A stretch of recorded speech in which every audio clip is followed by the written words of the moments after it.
habang nalibig. Purihin ka, Panginoon, sa pangalan ni Jesus. Amen. Tayo na muna ang mga upo. Ang sabi po ng nag-Episo, no? Ito po ay sulat ni Pablo.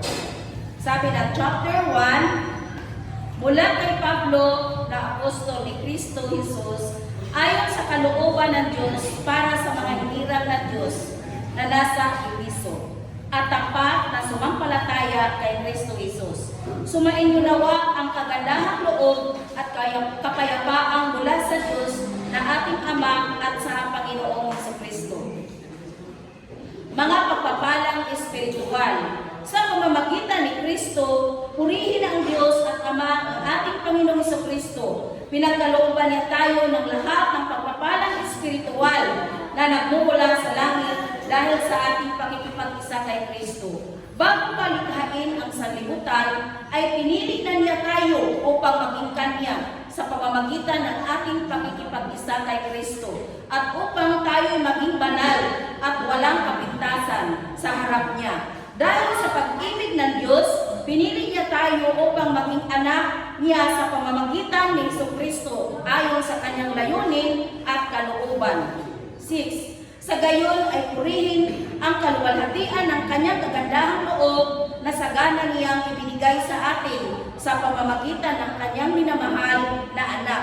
Pinuhos tayo ni Kristo sa pamamagitan ng kanyang dugo at pinatawad ang ating mga kasalanan. Ganoon sagana ang kanyang kagandahang loob. 8. Na ipinuhos niya sa atin ayon sa kanyang karunungan at kaalaman. Ipinaunawa sa atin ng Diyos ang huwaga ng kanyang kalooban ayon sa kanyang layunin na isakatuparan sa pamamagitan ni Kristo. Pagdating ng takdang panahon, layunin niya tipunin ang lahat ng nilikha sa langit at sa lupa at ipasailalim ang mga ito kay Kristo. 11. Kami ay pinili ng Diyos mula sa simula na maging Kanya sa pamamagitan ni Kristo ayon sa Kanyang plano. Ang Diyos ang gumagawa sa lahat ng bagay ayon sa layunin ng Kanyang kalooban. 12. Kaming mga unang umasa sa Kanya ay pinili niya at hinirang upang parangalan ang Kanyang kaluwalhatian. 13. Sa pamamagitan ni Kristo, kayo rin na nakarinig ng salita ng katotohanan ng magandang balita na nagdudulot ng kaligtasan at sumampalataya sa Kanya ay pinagkalooban ng ipinangakong Espiritu Santo bilang tatak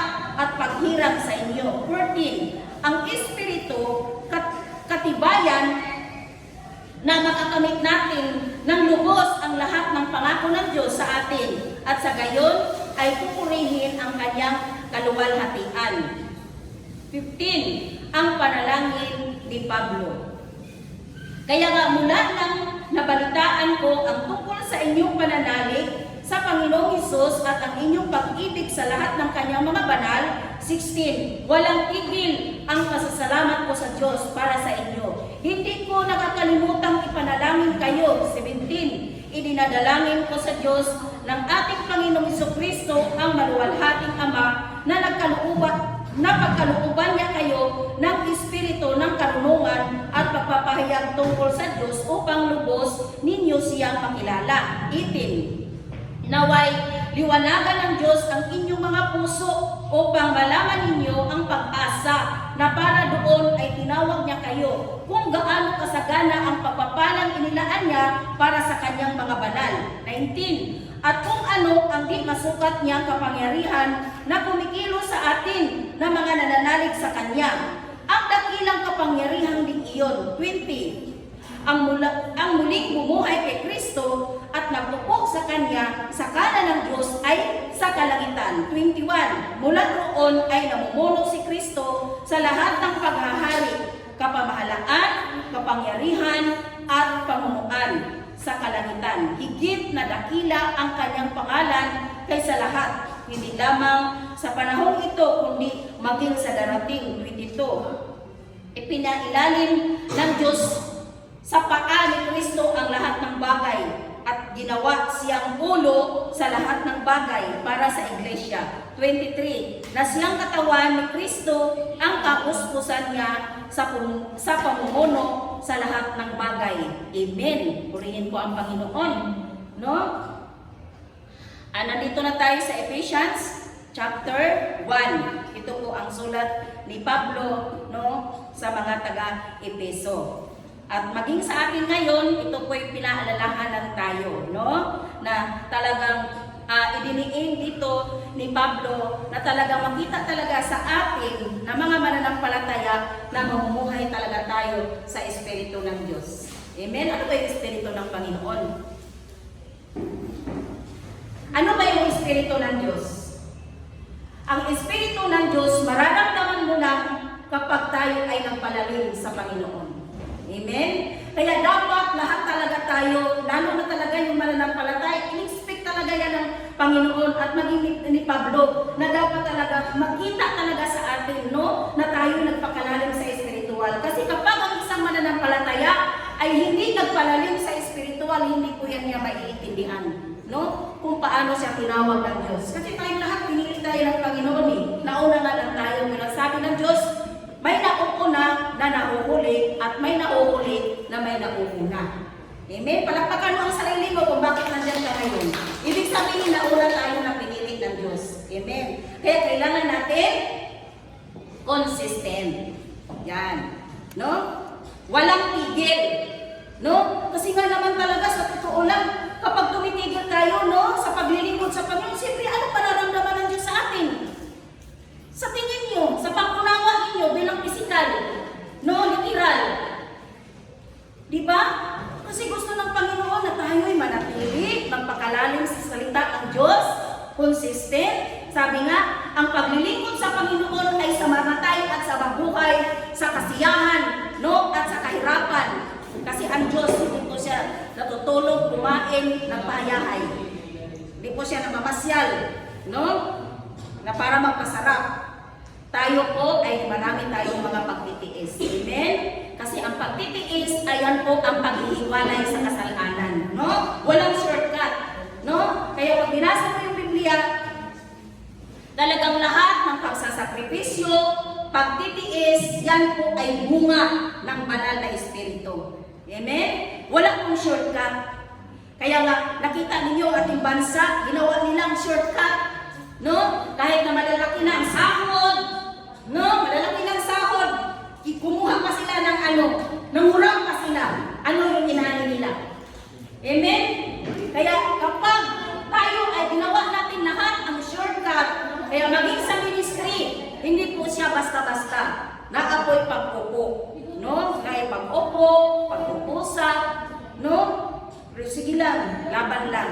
No? Kasi ang church ay para yan, no, sa mga taong tumawag sa Panginoon na gustong matuto, gustong maggamit ng Panginoon. Kasi ano na ba ang saysay natin? Sa tingin ninyo, ano ang saysay, no, ng ating buhay na binigyan tayo ng hininga ng Diyos, pinahiram tayo ng hininga ng Diyos? Saan natin gagamitin? Saan natin gagamitin? Gagamitin ba natin ito sa mga makamundo? Ano ba yung mga makamundo? No? Ano ba yung mga makamundo? Barkada, no? Kasiyahan, no? Gusto laging maingay, pag dumaan lang sa kanya, nag-iingay para yung atensyon ng mga tao na punta sa kanya. Pagtingin mo kahapon sa FCA, naka-uniform pa, pero ang iingay, makalingon ka. Ang mga mananampalataya na nasa Panginoon, lumalakad sa salita ng Diyos. Nakikita sa Kanya ang Espiritu ng Panginoon. Kaya kapag pumunta ka sa loob ng church, umaatin ka ng mga gawain, nakikinig ka sa mga leader, no?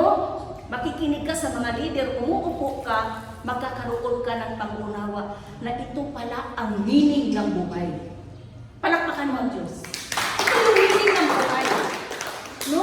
Ito yung meaning ng buhay ng isang tao na nasa Panginoon. Hindi lang tayo lumabas sa lupa na para wala lang.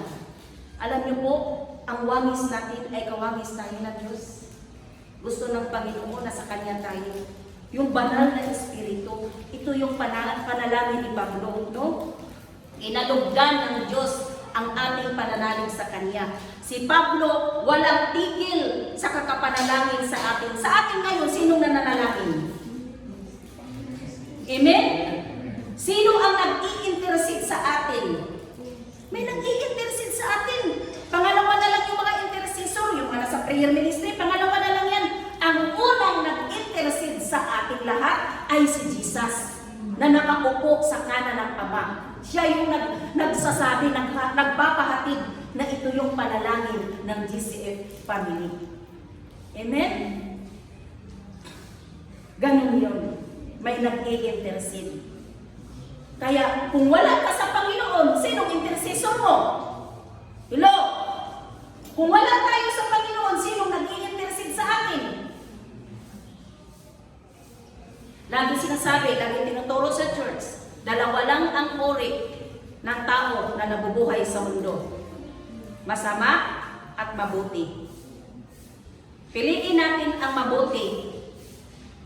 No? Piliin natin ang mabuti. Bata man ka, matanda ka, senior citizen, tatay ka, nanay ka, dalaga ka, piliin niyo ang mamuhay na nasa Panginoon.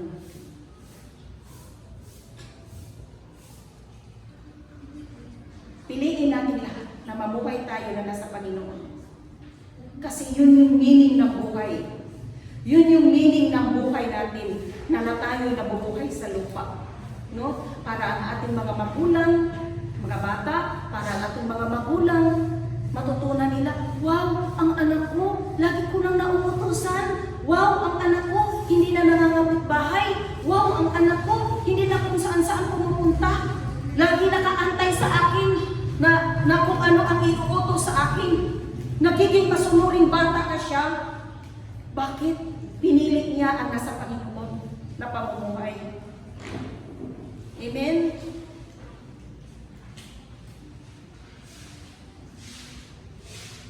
Kaya salamat sa Diyos, no? Tayong lahat, pinili tayo ng Diyos. Ang Diyos nangako siya sa atin. Ang lahat ng tao, sino ka pa man, ano ka pa man, ano kang sitwasyon mo, inaantay tayo ng Diyos. Ano ang sabi ng Diyos sa Isaiah 18? Halik kayo, magliwanagan tayo, gaano man karumi, kalaki ang inyong kasalanan, gawin ko itong busilak sa kaputian. Laging wini-welcome tayo ng Diyos, no? Na lumapit sa Kanya, no? Kasi si Lord, hindi siya nangihinawang tumawag sa atin. May mga taong nagpaalaala sa atin. Pumunta tayo ng church. Welcome po kayo. Wala pong pinipili ang church. Walang itinataas na relihiyon. Baka kasi pag sinabi, pagka sumama sila, sasabihin nila, may relihiyon yan, or pati yan, nagdala na ng Bible yan. Hindi po. Iisa lang ang Diyos. At ang Diyos na itinuturo ng church ay Diyos na hindi gawa ng tao. Ang Diyos na hindi gawa ng kahoy. Lagi ninyong tatandaan yan. Isipin ninyo, buksan ninyo ang inyong kaisipan. Nababago ba ang ating mga ninuno doon sa pagsamba nila sa mga Diyos-Diyosan? Kaya lumako ng lumako para nag-aaral yan. Mula sa kinder hanggang nag-high school, ay elementary hanggang nag-high school, hanggang nag-college. Bakit marami ng relihiyon na lumalabas sa mundo? Kasi nga, ang tao nagsasaliksik dahil mayroon na siyang karunungan. Pabalik-balik sa simbahan, wala na may magbabago. So, magsaliksik ka! Magsaliksik ka sa salita ng Panginoon. Ano ba talaga ang totoong Diyos na dapat makakapagbabago sa tao, na magdala sa langit? Ano ba talaga ang totoong Diyos? Ang totoong Diyos ba ay talagang nakakapagligtas ng tao? Kaya nga pag may mga sunod, tingnan mo, ang binibitbit, huwag tayo ma-open ha, kasi ito, katotohanan ito. Kapag hindi natin ipangaral ang katotohanan, walang mangyayari sa atin. Masakit man ang katotohanan, kailangan makalaya ang tao sa ganitong sitwasyon. Kailan pa natin ipangaral? Ang pananampalataya, ang pananalig sa Diyos. Ang Diyos ay Espiritu. Hindi siya gawa ng tao na kailangan sambahin ng tao. Espiritu ng Diyos ang sabi ng John 4:24. Yan po ang Diyos na nakakapagpabago ng tao. No? Kahit bata ka, kapag mayroon kang pag-unawa, nababago ka. Nagiging masulungin ka ng anak.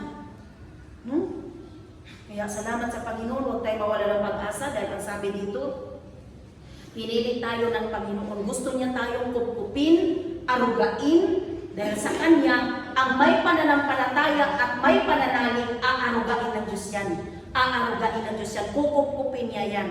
Hanggang sa makita ng Panginoon na talagang tayo ay natuto na tayong lumakad sa Panginoon. Kasi mayroon na tayong nasasakupan na pamilya. May nasasakupan na tayo na pamilya na mag-aruga sa atin. Kung mayroon tayong mga tanong, magtatanong tayo. May mga pastor, no? May mga leaders. Magtanong tayo, ano bang gagawin? Ano ganun? Kasi alam mo, ang estudyante, hindi yan siya matututo kapag hindi siya marunong magtanong. Mas maganda nga yung lagi nagtatanong kasi ibig sabihin gusto niya matuto. Amen? Sino rito nag-aaral din? Na lagi nakataas ang kamay sa ano? Diba? Ganun yun eh. Diba? Ganun din sa church. No? Alam mo sa church, ganun din. Gusto natin matuto. Pastora, pastor, ano po yung ano? Pwede po pong malaman? Welcome po yan dito. No? Kaya salamat sa Panginoon na tayo pong lahat ay pinagkalooban ng Lord ng biyaya na matuto sa Kanya, no, mag-serve sa Kanya, magtukla sa Kanya. Kaya tayo po, magpursige po tayo. Wala po yan sa edad. Magpursige po tayo na pumunta sa loob ng simbahan at tayo po ay makinig sa salita ng Diyos kasi dito po tayo mababago. Amen? Sino dito gusto mabago, be? Amen. Amen. Kailangan talaga namin ang Diyos. Kami nga gusto namin magbago eh. Kaya kami lagi sa simbahan eh. Alam niyo ba yun? Kasi ang pagpaprocess ng Lord, hindi walang katapusan yan habang nabubuhay ka sa lupa. Hindi ibig sabihin, nagpastor ka na, nag-worship ka na, okay na, hindi po. Kaya kami nasa Panginoon kasi gusto namin lagi kausap si Lord. Gusto namin magbago ang aming mga buhay. Gusto namin maganda ang buhay namin. No? Hindi lang sa aming sarili, kundi sa aming buong pamilya. Na kahit hindi namin sila kasama physically, ang tinatanim ng isang mananampalataya ay mabuti. Hindi mo alam, ang mga mahal mo sa buhay, hindi mo nakikita, hindi mo nakasama, hindi mo nakabanding, inabot na sila ng salita ng Diyos. Bakit? Kasi nga po, mayroong nanampalataya sa Panginoon. Palakpakan natin ang Diyos tayo ng langit. Manalangin tayo lahat ay tumayo. Maraming salamat Panginoon sa napakagandang umaga. Salamat sa magandang future. Salamat Panginoon sa abundant life. Salamat Panginoon dahil iyo kaming sinisiluhan palagi Panginoon. Lagi mo kaming takpan ng inyong kapangyarihan. Saan man kami dali ng aming mga paalog, gamitin mo ang aming mga buhay na maging ilaw at asin sa aming mga nakakasalamuha, sa aming mga kapwa Panginoon. Gawin mo kalugod-lugod ang aming mga buhay. Tulungan mo po kami Panginoon na lagi kami makalakad na naaayon sa inyong kalooban. Silihan mo po ang aming panalangin sa pangalan ni Jesus. Amen. Hello.